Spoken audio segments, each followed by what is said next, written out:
guys? Welcome to Season 3 of the Football Corner Podcast.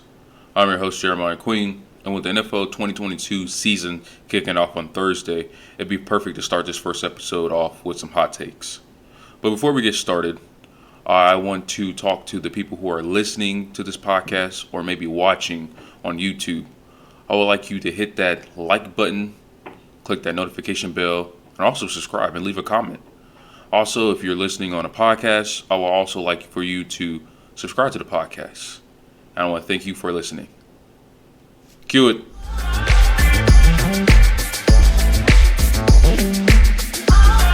So the NFL 2022 season is starting this Thursday, and I actually had some concerns with how we evaluated some QBs last year. So the QB I want to hit on this season will be Dak Prescott. Dak Prescott had a pretty good and pretty good statistical season last year, but it was ignored because he was a Cowboys fan, right? And of course, you had that whole playoff game against the 49ers that was a big debacle, and that's all everybody remember. So I want to backtrack, and talk about what actually happened in the 2021 season for Dak Prescott. Dak Prescott had 37 passing touchdowns, 10 interceptions, and completed 69% of his passes. Threw for over like 4,400 passing yards and over 100 passer rating. And there was a quarterback in the AFC who had similar amount of wins at QB position, but gets more praise because of his stature, arm talent, etc. And that'll be the QB, Josh Allen. And don't get me wrong, Josh Allen is a great QB, or is he overrated? I understand he had a phenomenal playoffs last season, and every year he's getting better and better. But we have to talk about his completion percentage. Josh Allen is storing at a 63% completion percentage as of last season. I understand that, completion percentage doesn't matter if you're winning games, but when it comes down to the nitty-gritty, you have to account the full circle of stats. And when I look at the full circle of stats, Dak Prescott statistically had a better regular season, than Josh Allen did. I know Josh Allen had a phenomenal playoffs, and I don't want to take that away from him. Josh Allen beat the Patriots, went toe-to-toe with Pat Mahomes, led 13 seconds on the clock and overtime to beat him. But it's not fair that we praise QBs and we don't give praise to other QBs who are doing just put up the same amount of numbers or better numbers as not getting recognition at all. So, with that being said, there are a lot of teams in the AFC who are competing to represent the AFC side of things in the Super Bowl. So the Bills must win or be in the Super Bowl this year or next year. All this hype around Josh Allen, all this praise we give the head coach, Sean McDermott, who's doing a phenomenal job, by the way, has been in the playoffs for the 5 years he's been the coach of the Buffalo Bills. But all this time and effort and draft picks and free agent acquisitions they have gotten to make this team a Super Bowl contending team will all be for nothing. So, and in this closing statement to Josh Allen, you have to ball out even harder this season. Don't increase that completion percentage. At least get it up 4 points. Give me from 63 to 67. Settle down on the interceptions. You had 15 last season. I understand he's in like pass first option for offense, but so is Aaron Rodgers. Aaron Rodgers only threw 4 interceptions. So, Josh Allen, get the job done. No more excuses. Be in the Super Bowl this year. If you're that guy, if you have that team, if everybody is seeing you as the guy who can be the MVP favorite this season, build your team to be in the Super Bowl. So guys, it's prediction time. So I'm going to predict every division winner, starting with the AFC first. So from the AFC East, I'm having the Buffalo Bills to win the division. I think the Buffalo Bills, as I alluded to in the previous segment, that the Buffalo Bills are the team to be favored in the AFC side of the Super Bowl. So I'm going to go Buffalo Bills, Miami Dolphins, Patriots, Jets. That's how I see the AFC East looking. We go to the AFC North. I'm gonna have Baltimore, Cincinnati, Pittsburgh, and Cleveland. I know everybody's saying, well, Bengals won the division last year, and I love that the Bengals won the division last year. It was great for that team. It was great for that franchise. But let's not act like the Baltimore Ravens weren't 50% injured. Their starters, 50% of their starters were injured. Even their backups were getting injured. So I think the Bengals were very fortunate that some things played into their hands and they capitalized off of that.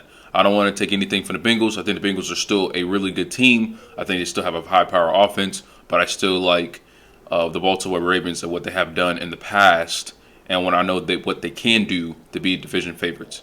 We go down to the AFC South. I would have picked the Titans to be the division favorite, but I can't. I haven't seen not enough draft acquisitions and free agent acquisitions to tell me that this team is going to be the favorite again. So I'm going to go with a team that made one of the biggest splashes, which was the Indianapolis Colts. They picked up Matt Ryan. Matt Ryan is a former MVP. He has played in the Super Bowl. He is a really good passing quarterback, and now he has a really good run game and one of the best offensive lines in the NFL. So I'm going to go Colts. The next up, I'm going to actually go Jacksonville. I think Jacksonville made a lot of great acquisitions. Watching the preseason, I saw that their first overall pick, Trevor Walker, was able to get after the quarterback, and they were able to stop the run. They have loaded up in the linebacker, so they're going to be a run defensive team. And Trevor Lawrence has some new weapons. They got Zay Jones. They got Christian Kirk, who signed that big major contract. They also got Evan Ingram on a one-year deal. Travis Etienne's coming off of an injury with a Liz Frank injury. He looks very explosive. James Robinson's going to be coming back. So I think the Jacksonville Jaguars are an 8 to 9 win team, and then I think that's good enough to get them second place in the division. I'm going to go Titans, number 3. I think the Titans still could pull off 7 to 8 wins. I don't know if they're going to be a playoff team, but I think they'll still be competitive, and there will be a lot of good teams this coming season. And, of course, I have to go Houston last. Houston, other than Brandon Cooks, I don't see – and I have to allude to Dameon Pierce. He looked really good in the preseason. But besides Brandon Cooks, who's the veteran on that team, I don't see no talent on this roster that scares me. This team will make some splashes and have some upsets against some good opponents. Happens every year, but doesn't mean they're going to be a top tier team in the AFC.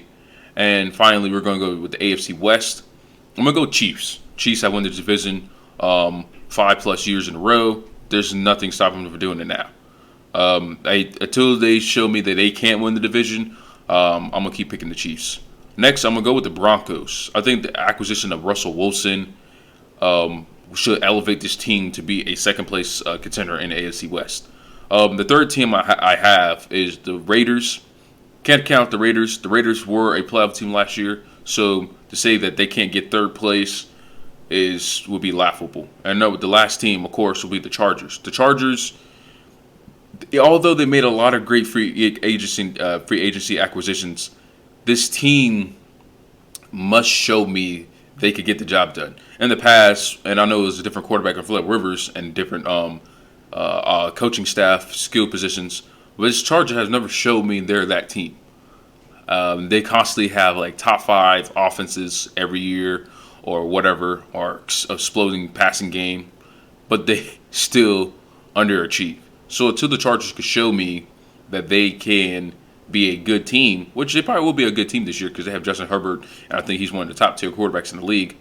But until they can show me that they are ready to be big boys and hang with the big boys, they have to be the 4th in the division in a loaded AFC West.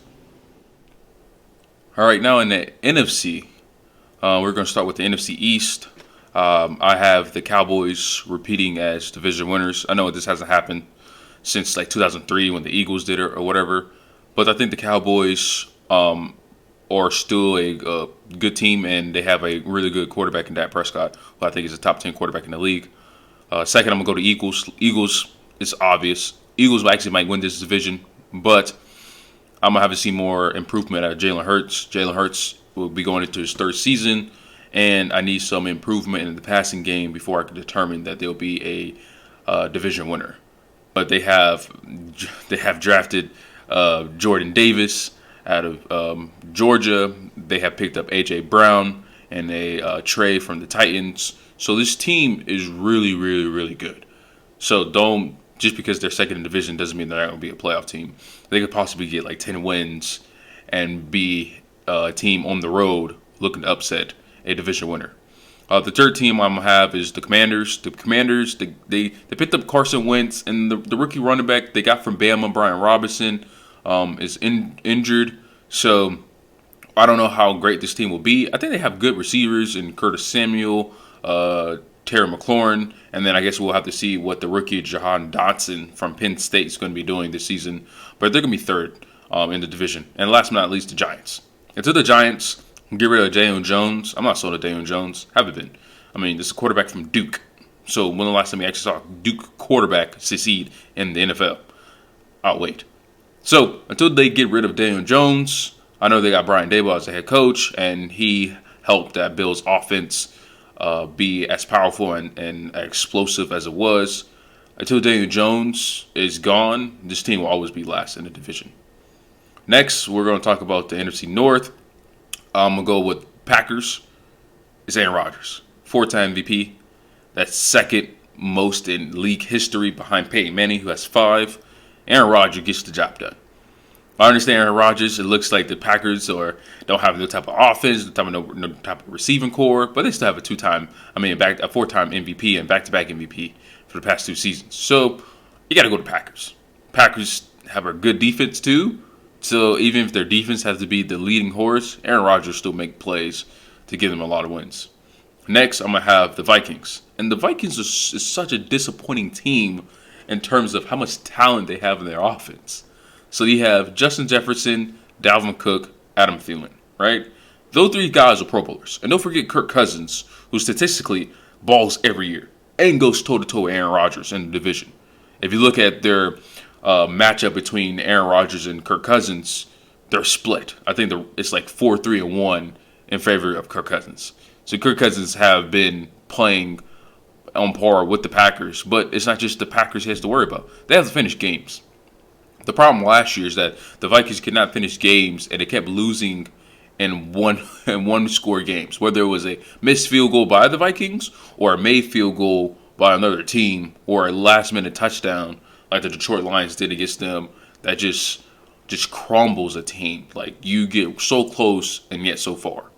The third team in this division I'm going to have with the Chicago Bears. I think Justin Fields make a leap in his second year and is more productive for this Bears offense. The Bears, another team I have to see. Maybe they could be worse to first. I have to see that. I have to see it to believe it.